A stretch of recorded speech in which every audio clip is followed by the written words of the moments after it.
په ننګرهار اچین کې د امریکا د موربم استعمال ناوړه اغیزې. د دې بم د استعمال له امله د اچین خلک پر مختلفو ناروغیو اخته شوي دي.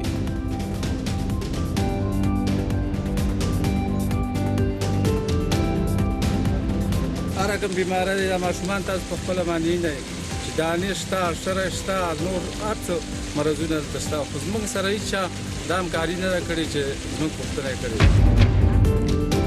په ملګرو ملتونو کې د افغان ځوانانو د استازي څرګندونې عایشه خرم وایي افغانستان کې روانه جګړه د سترې لوبې تولید دی.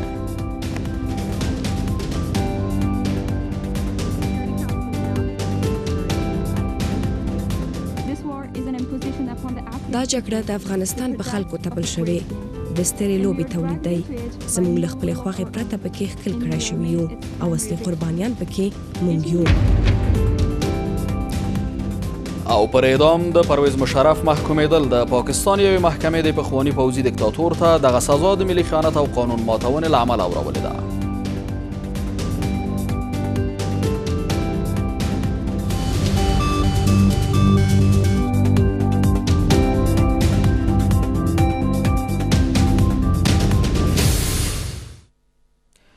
درنو لیدونکو سلام. د شپږو بجو خبري ټولګې ته ښه راغلاست. نن سه شنبه د 1499 هجري المریز کال د لیندۍ 26مه او د 2019 میلادي کال د ډسمبر 18مه نیټه ده.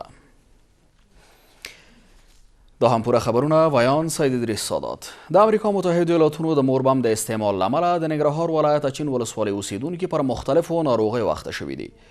د یادې ولسوالۍ اوسیدونکي او د سیمې ډاکټران وایي د یاد بم د استعمال له امله خلکو ته د پوستکي فلج، سوی تغذي، سرطان، وینې کموالی او شنتوب ناروغۍ پیدا شوي دي. دلته نوي زیږېدلي ماشومان سوی شکل او د وینې تکلیف هم لري او پر بدن یې لویې دانې دي. په همدې حال کې د سیمې ډاکټران زیاتوي چې د پوستکي او کولمو ناروغان د درملنو سره نه ښه کیږي. د موربم استعمال د ننګرهار ولایت لرې پرتې اچین ولسوالۍ اوسیدونکو ته ګڼې ناخوالې تر شا پرېښي دي. وران کورونه، غربت، رواني او جسمي ناروغۍ د دغه بم میراثونه دي. موږ اچین ته په لاره یو، هغه سیمه چې د داعش جنګیالیو له منګلو خلاصه شوې،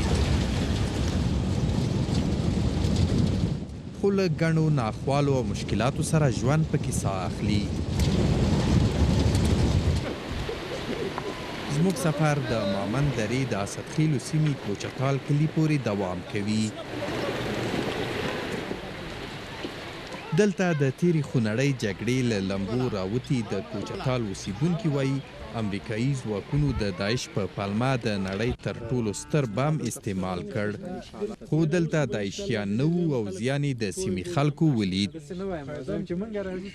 دا د ننګرهار ولایت د اچین ولسوالۍ د اسدخیلو سیمې کوچتال کلی دی. هغه ځای چې 3 کاله وړاندې امریکایي ځواکونو د موربم په نامه تر ټولو لوی غیر هستوي بم پر دغه سیمه وکاراوه چې له امله یې د دې سیمې شاوخوا 100 کورونه ویجاړ شوي او دغلته لوی او واړه باغونه، جوماتونه او دیرې د ځمکې سره هوار شوي دي. دلته خو دا تاسو وینئ چې ټول کورونه وران شوي دي. په دې کې سره دغه داعش وسلوال مړه شوي نه وو.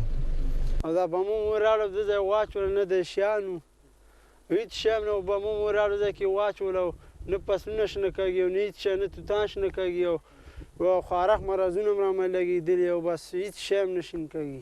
تاسو خپله دا ویجاړی ګورئ، دا ورانۍ ګورئ، پوه شئ. دغسې کنډوالۍ تر جوړي دغه ځایونه او دغه باغونه هم تاسو ولیده چې دغه کو او بس دغه فصلونه هم هغسې فصلونه اوس نشي لږه پخوا چې به کېده. بم پرولې دغه کور زما دی او دغه نور مې ګاونډیان دي. دلته 20 ودانې په دغه زر ځای کې وې او بس وران شو، دغه ګډوډ شو، اوس هم نه کېږي. جوماتونه وو، دیرې وې، باغونه وو، هېڅ خواري نه وه.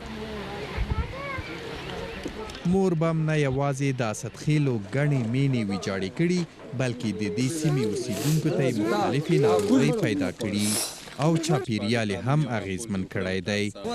دغلته عامه صحت، چاپیریال، زراعت او مالداري په پراخه کچه متضرر شوي. مالداري خو چې زما دغه وراره او زما زوی په روسه کالوري وروستي 15 وري دي اسدخیل دغه ټولو ته معلوم دي او چې په 15 د شوري پات شو چې نور ټول مردار کوم دغه د ابا مور چې لیدل دا کنه او دا به یو 300 متره به د زموږ ساحه لګ تر کوزي خو یو زموږ د اوبو ساحه نه ده کویان چې دا موږ کومخي کړی دی هغه سي تکلیفونه دي چې د دانوي په خلکو باندې دانې راخیږي ما باندې په خپل په دې پوزه باندې دانه راختلې ده دلته چې بازار کې یو نیم کس وګوري لاسونه د پښې د بدن ټول د دانو نه ډک شوی دی لاسو من دانې دي او خارخ مرض د نور وړو باندې د خارخ مرض د بند خوانه د نسخان رسیدله د موربم د استعمال له امله خلک د پوستکي فلج، سوی تغذي، سرطان، وینې کموالي او رواني ناروغیو باندې اخته شوي دي. موږ په اسدخیلو کې په یادو ناروغیو د لویو وړو اخته ناروغانو پل پسې واخیست. دا بم کوم خلاص شوی دی دې سره مرستیا زیاته شوې ده. دغه پلار چې دی زما دا روغ و یو ترمه بل هم فالج مرض وال دغه مرستیا بیخي زیاته شوې ده. حکومت کومه مرسته نه ده کړې موږ سره اوسه پورې.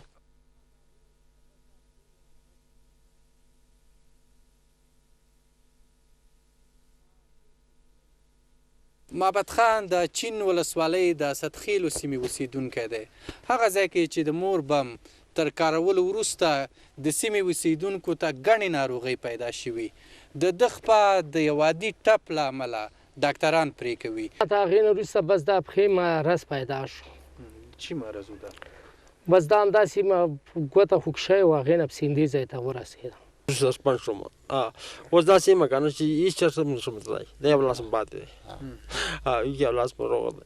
پوه شئ دا به مو مور چې لیدلی ده د خپې مه کار پرېږدي ګردې مه اوس کار سره پرېښي دي پوه شو سترګو مه هم کار پرېښی دی. درې څلور ځای جلال آباد له هم درغلم.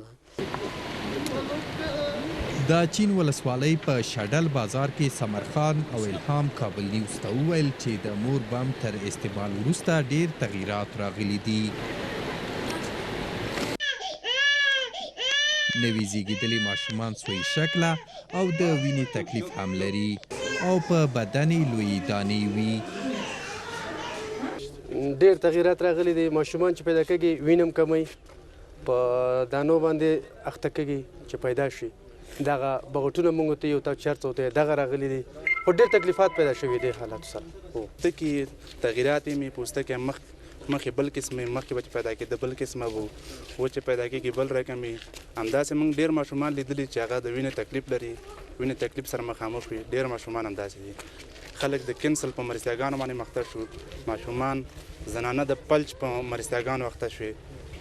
فالج مرستیاګانې به رارسېدلي زموږ وطن ته. هر رقم بیماری دی د ماشومان تاسو په خپله باندې دی چې دانې شته شری شته نور هر څه مرضونه دلته شته خو زموږ سره هېڅ چا دا همکاري نه ده کړې چې زموږ پوښتنه یې کړې. او حکومت چې موږ سره کومې ژمنې کړي یوه یې نه پوره کړې. ډېرې ژمنې یې کړي یوه یې نه پوره کړې. څو ځله زموږ څاروي د کور وشوه په بله ورځ کور بیا وشوه. سر یې دا هم نه دي ویلي چې دا بني ادم پراته دي څه شی پروت دی. سر یې زموږ پاڼه چا نه راوړلی. ډاکټران وایي په سوی تغذي باندې د اخته ماشومانو شمیر او د ښځو او نارینهو د شنټوب ناروغۍ ډېرې شوي او د پوستکي او کولمو ناروغان په درملو نه ښه کیږي. د 18 کلونو کومه وسله کارول شوې د هغې غټه ستونزه چې رامنځته شوې د هغې نه هغه انفرټیلیټي یا قامت یا شنډتوب دی یعنې د اولادونو نه پیدا کېدل چې د دې موږ ته ډېر زیات ناروغان راځي. یوازې زموږ کلینیک ته که راځي نو ځکه ووایم دا په لسګونو ته رسېږي چې دا ستونزه مخکې ډېره نه وه او اوس بیخي ډېره شوې ده. د کولمو ستونزې یعنې خېټې خرابوالي هغه دې سره پیدا شوي چې زیاتره یې د اوبو وجه کېدی شي ځکه چې دا اوبه چې د غرونو سرچینه اخلي نو دغه ستونزه ډېره ده. او درېیمه چې اوس د ژمي کې چې مخکې به وي تنفسي ناروغۍ دا که به چاته پیدا شوم په ډېره عادي دوا سره به ښه کېدي خو اوس که یې وګورې نو کوي دواګانې انټي بیوټیک هر څه کاري ناروغان خو هېڅ ځواب نه ورسره وایي او دا ستونزې بیخي زیاتې شوي دي.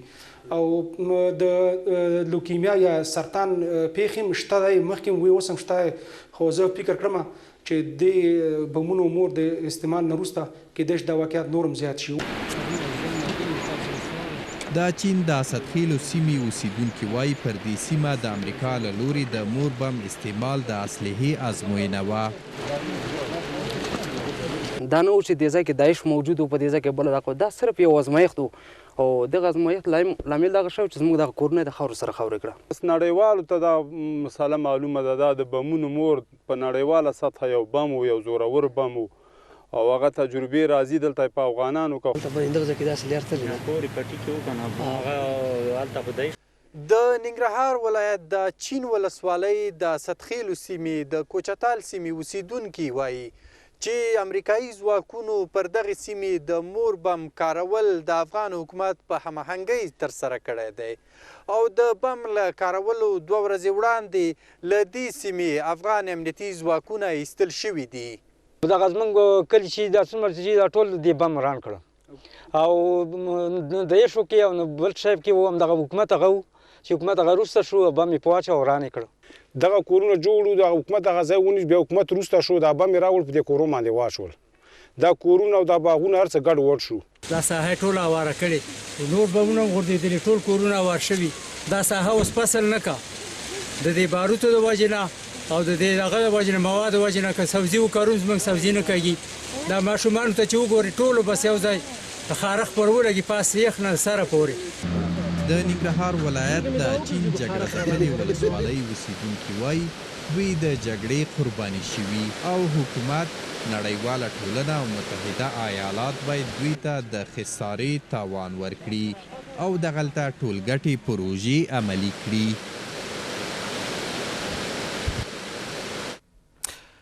په دې اړه زموږ د همکار هارون ناصر د چمتو شوي ریپورټ لیدونکي واست. بل خوا په ملګرو ملتونو کې د افغان ځوانانو استازي عایشه خرم په افغانستان کې روانه جګړه د سترې نړیوالې لوبې پایلو او بشري ناورین بولي چې پر افغانانو په زور تپل شوې. عایشه خرم وایي سوله د افغان ولس لومړیتوب دی او امنیت شورا د په افغان سوله کې فعال او د سولې په توافقنامه کې د ضامن رول ولوبوي. عایشه وایي د دې جګړې په پیلولو کې افغان ځوانانو ونډه نه درلوده او د افغانانو کلي هیڅ چاته خطر نه دي. په ملګرو ملتونو کې د افغان ځوانانو استازي وایي د سولې په خبرو کې د ځوانو طالبانو غږ هم واوریدل شي.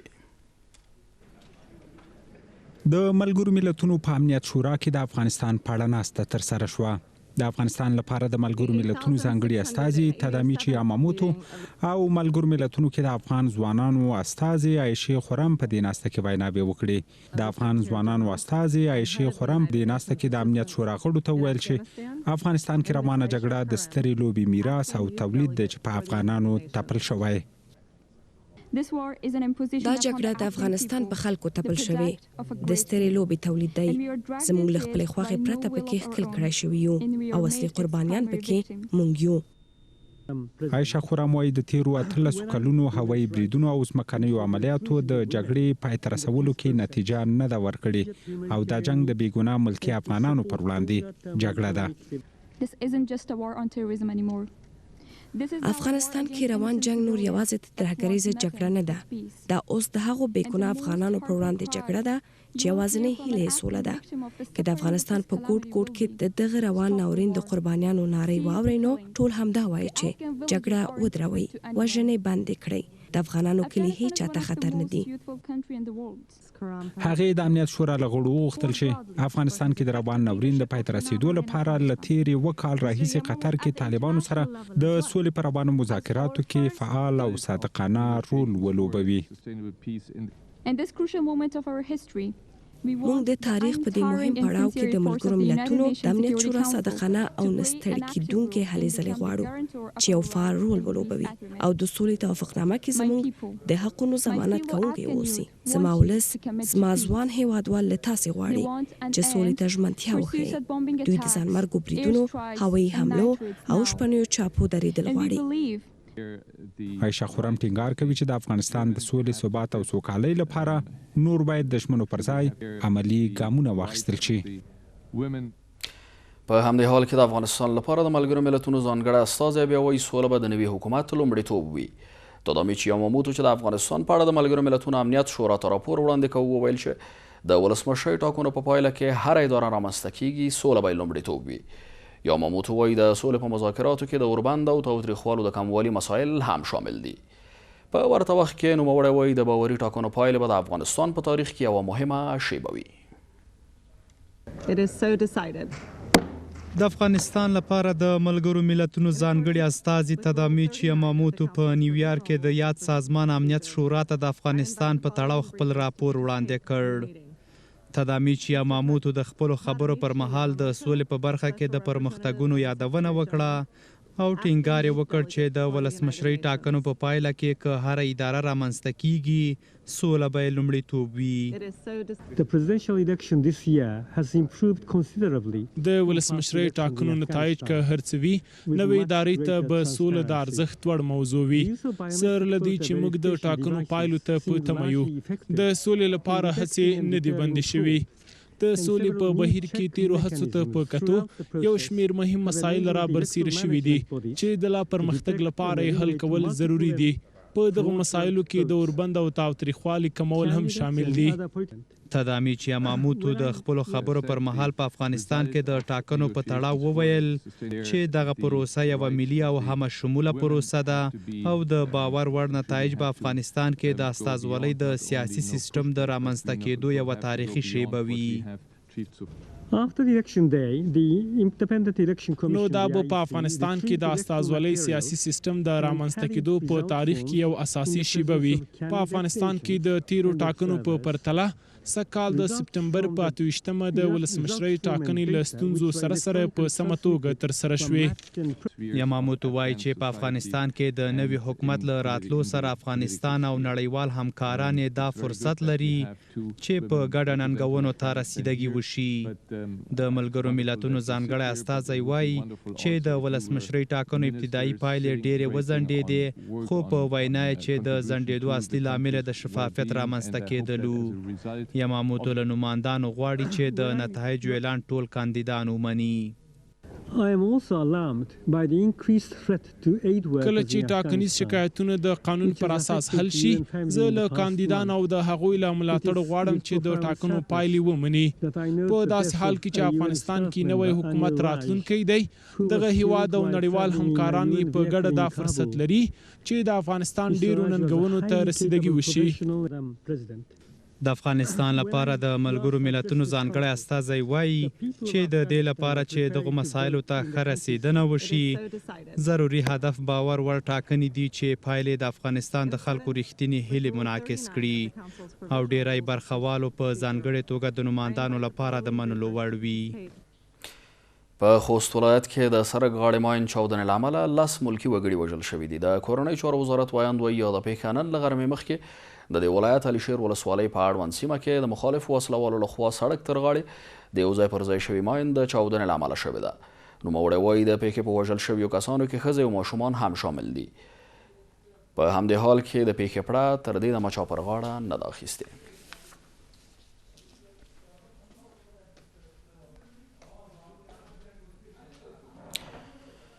امریکایي مخکښ سناتور لنسی ګراهام وایي ممکن د امریکا متحده ایالاتونو ولسمشر روانه اونۍ له افغانستانه د خپلو ځواکونو د ایستلو اعلان وکړي. لنسی ګراهام له ولسمشر غني او اجرایي رئیس سره تر کتنې وروسته په یوې خبري غونډه کې ویلي د امریکایي ځواکونو شمېر به شاوخوا 8,000 ته راټیټ شي خو وایي ځواکونه یې په داسې ډول نه وځي چې افغانستان یو وار بیا د ترهګرۍ پر مرکز بدل شي. نوموړي تمه ښودلې چې په نږدې ورځو کې به په افغانستان کې نوی حکومت رامنځته او د سولې مذاکراتو لپاره به زمینه سازي وکړي. د امریکا جمهوریت غوښتونکي مخکښ سناتور لینسی ګراهام افغانستان ته د خپل سفر پر مهال ویلي متحده ایالات غواړي له افغانستان څخه په نږدې راتلونکي کې یو شمېر سرتیري وباسي. لینسی ګراهام له ولسمشر او اجرایي رئیس سره تر کتنې وروسته یوې خبري ناستې ته ویلي ممکن د امریکا ولسمشر ډونالډ ټرمپ روانه اونۍ له افغانستان څخه د ځواکونو د وتلو اعلان وکړي. متحده ایالاتونه غواړي له افغانستان څخه خپل سرتیري وباسي. ممکن ډونالډ ټرمپ روانه اونۍ د ځواکونو د وتلو اعلان وکړي خو د ټولو امریکایي سرتیرو د ایستلو پرېکړه به شرایطو ته په پام کېږي. امریکا نه غواړي چې په داسې ډول خپل ځواکونه بهر کړي چې افغانستان یو ځل بیا د ترهګرو پر مرکز بدل شي. لینسی ګراهام تمه ښودله چې په نږدې راتلونکي کې به په افغانستان کې نوی حکومت رامنځته او د سولې خبرو لپاره به زمینه سازي وکړي. هیله ده چې تر راتلونکو اونیو پورې یو نوی حکومت ولرو او رای په مشروع او سم ډول حساب شي. څو نوی حکومت وتوانېږي چې د خبرو لپاره داسې ټیم ایجاد کړي چې د افغانستان له خلکو استازیتوب وکړی شي او ممکن په هغه صورت کې موږ له طالبانو سره د جګړې د پای ته رسولو لپاره جدي بحث ته شامل شو. لینډسي ګراهام د ملي یووالي حکومت له مسؤلانو سره هم کتلي او ولسمشرۍ ماڼۍ وایي د اشرف غني او لینډسي ګراهام ترمنځ په کتنه کې د سولې پروسې او له طالبانو سره د خبرو پر څرنګوالي بحث شوی. دغه امریکایي سناتور داسې مهال له افغانستان څخه د امریکایي ځواکونو پر وتلو ټینګار کوي چې د امریکا او طالبانو ترمنځ د سولې خبرې له څو ورځو راپدې خوا ځنډېدلې دي. د ماشومانو د ملاتړ نړیوال صندوق د راپور له مخې 2019 میلادي کال د افغان ماشومانو لپاره تر ټولو خونړی کال و. د یادې ادارې په راپور کې راغلي چې 2019 میلادي کال په لومړیو 9 میاشتو کې په ورځني ډول 9 ماشومان یا وژل شوي یا هم د بدن غړي له لاسه ورکړي دي. د راپور پر بنسټ دا شمیرې ښیي چې د تیر کال په پرتله د ماشومانو په مرګ ژوبله کې 11% ډیروالی راغلی دی. د یاد سازمان د اجرایي رئیس په وینا د دغه مرګ ژوبلې د رامنځته کېدو اصلي لاملونه ځانمرګ بریدونه او د حکومت له مخالفینو سره د افغان امنیتي ځواکونو ځمکنۍ نښتې دي.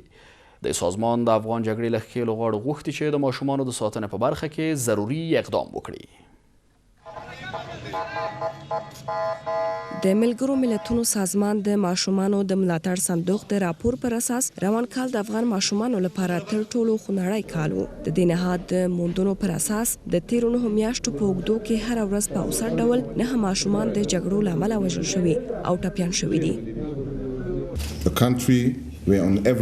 په تیرو 9 میاشتو کې هره ورځ په اوسط ډول 9 ماشومان یا وژل شوي او یا هم ټپي شوي دي. په 2019 کال کې 11% د ماشومانو د تلفاتو لوړوالی ښیي چې افغانستان د نړۍ په کچه د ماشومانو لپاره تر ټولو مرګونی هیواد دی. د ملګرو ملتونو د ماشومانو د ملاتړ صندوق مسؤلان په جګړه کې له هیلو خوا وغواړي څو جګړه پای ته ورسوي او د سولې خبرو ته کینی. تر اوسه روښانه نه ده چې دغه مرګ ژوبلې د وسلوالو مخالفانو او یا د حکومت د ملاتړو ځواکونو له لوري ترسره شوي. خو کورنیو چارو وزارت د دې مرګ ژوبلې د 90 سلنې عامل وسلوال طالبان بولي. بیشترین تلفات که به افراد ملکی وارد میشه متاسفانه در نتیجه انفجار ماینای کنار جاده بوده که توسط طالبان تروریست جاسازی میگرده. بخش دیگری که در نتیجه آن به افراد ملکی مختصاً اطفال تلفات وارد میشه او در نتیجه حملات انتحاری است. در مجموع 97% عامل اصلی تلفات افراد ملکی مختصاً اطفال در کشور طالبان تروریست است. د ماشومانو د مرګ ژوبلې کچې لوړېدو په تړاو د دغه راپور پر وړاندې وسلوالو طالبانو غبرګون نه دی ښودلی، خو جګړه کې ښکېل لوري ډېر وخت دغسې پیښو مسؤلیت یو پر بل اچوي. په کابل کې د جرمني سفیر وایي دوی د سولې په مذاکراتو کې منځګړیتوب ته چمتو دي. مارکوس پوتسل چې د منځګړي نقش تر عنوان لاندې یوې جوړې شوې غونډې ته وینا کوله وویل چې د سولې په خبرو کې د افغان حکومت او وسلوالو طالبانو ترمنځ منځګړیتوب پایدار سولې سره مرسته کوي. په ورته وخت کې په دې غونډه کې د امریکا متحده ایالاتونو د سولې انسټیټیوټ چارواکي وایي د سولې لپاره د ښکېلې خواوې تاوتریخوالی راکم کړي. په داسې حال کې چې په قطر کې د امریکا او طالبانو ترمنځ د افغان سولې لپاره خبرې د یوې لنډې مودې لپاره ځنډېدلې دي، خو په افغانستان کې د آلمان سفیر وایي چې هیواد یې د افغان سولې خبرو کې منځګړیتوب ته تیار دی. په افغانستان کې د آلمان سفیر مارکوس پوتسل وایي د افغان سولې په خبرو کې منځګړیتوب ډیر مهم دی او دا یو پایدارې سولې ته د رسیدو لپاره مرسته کولی شي. پوتسل وایي چې د سولې خبرو کې باید د ښکېلو خواو ترمنځ باور موجود وي، د دواړو خواو ترمنځ منافعو ته احترام وشي او دوی دې منځګړیتوب ته تیار دي. د افغان سولې خبرو کې منځګړیتوب ډیر مهم دی. دا کولی شي د سولې خبرو سره مرسته وکړي. منځګړیتوب کولی شي چې افغانان یوې دایمي سولې ته ورسوي. د افغان حکومت او طالبانو ترمنځ باید د باور فضا رامنځته شي او د یو بل منافعو ته احترام وشي. موږ تیار یو چې د سولې په خبرو کې منځګړیتوب وکړو. په کابل کې د سولې په امارو کې د منځګړیتوب پیاوړتیا غونډه چې د افغانستان میډیوتیک لخوا جوړه شوې وه د امریکا د سولې انسټیټیوټ استازو هم پکې ګډون کړی و او د تاوتریخوالي پر کمیدو یې ټینګار وکړ. اگر میخوایم که صلح پایدار باید در مملکت داشته باشیم، چرا هیچگاه صلح پایدار در این مملکت وجود نداشته. نبود جنگ بوده، اما صلح پایدار یا صلح اجتماعی در مملکت ما هیچ وقت مستقر نبوده، چرا که اولین معیار برای موجودیت صلح اجتماعی یا صلح مثبت نبود خشونت از یک جامعه. په ورته وخت کې د ځوانانو چارو معین وایي چې د افغان حکومت له حضور پرته سوله ناممکنه ده او باید وسلوال طالبان له حکومت سره بین الافغاني خبرو ته حاضر شي. بناء به مخالفین و دشمنان دولت افغانستان میگویم که این راهی که تو میروی به ترکستان است و به هیچ وجه ملت افغانستان و نظام جمهوریت ما به صلح منفی و شکنن که بستر برای جنگ خطرناک دیگر داخلی باشد تن نخواهد داد. په افغانستان کې د آلمان سفیر داسې مهال د افغان سولې په خبرو کې د منځګړیتوب خبره کوي چې په دوحه کې د امریکا او طالبانو ترمنځ د مذاکراتو د بیا پیلېدو خبرې کیږي او تر دې مذاکراتو وروسته به بین الافغاني ناسته جوړیږي. مسکو وایي د افغان سولې د هوکړې په برخه کې ضمانت ته چمتو دی. د افغانستان لپاره د روسیې د ولسمشر ځانګړي استازي ضمیر کابلوف ویلي وسلوالو طالبانو ترې غوښتي چې د سولې هوکړې د لاسلیک پر مهال د روسیې استازی حاضر وي او د دې هوکړې ضمانت دې وکړي. د په خبره د وسلوالو طالبانو یو شرط دا دی چې روسیه، چین، پاکستان او ایران به د امریکا متحده ایالاتونو وسلوالو طالبانو ترمنځ د سولې هوکړې ضمانت کوي. نوموړي هیله څرګنده کړې چې د افغانستان د سولې روانې خبرې به ډېرې ژر مثبتې پایلې ولري او دوی به په دې برخه کې هر ډول همکارۍ ته چمتو دي. دا کورني خبرونه بهرني خبرونه به تر لږ ځنډ وروسته وړاندې شي.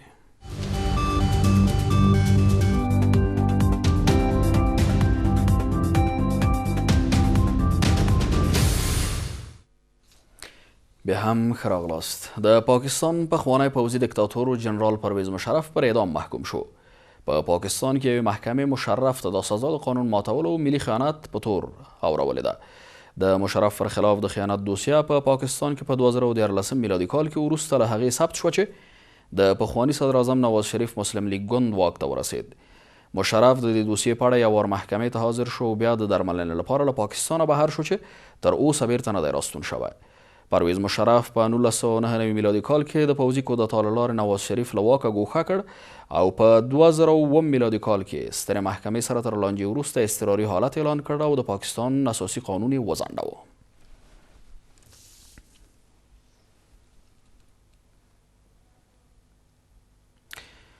له دې سره سم اوسنۍ خبرې ټولګه هم په همدې ځای پای ته رسیږي او تاسې د کابل نیوز له پاتې خپرونو سره اوسئ. تر بیا خدای پامان.